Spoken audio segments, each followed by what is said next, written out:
আজকে সকালে বাজার থেকে এই যে 2 কেজি কাতলা মাছ এনেছে, একে কেটে নেব। বললাম বাজার থেকে কেটে নিয়ে আসতে, বলছে সবাই দেখবে বলে সেই জন্য পুরোটা নিয়ে এসছে। কতটা মাছ বেরিয়েছে দেখো বাবা। এগুলো দই কাতলা করব। কাতলা করার জন্য আমি লবণ, হলুদ, গোলমরিচ আর লেবুর রস দিয়ে আমি মাখিয়ে রেখে দিব। আমি মাখিয়ে নিয়েছি, তেলে ভেজে নেব। কাতলা রান্না করার জন্য আমি টক দই মিক্সিতে, হাতের কাছে কাজু বাদাম নেই তো আমি চীনা বাদাম নিয়েছি, দই একসঙ্গে পেস্ট করে নেব।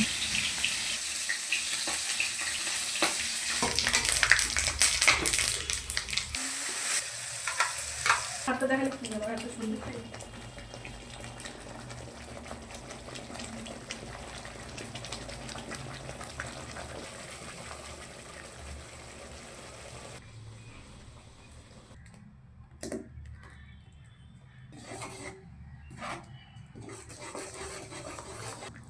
অল্প হালকা মিষ্টি জন্য চিনি দিলাম।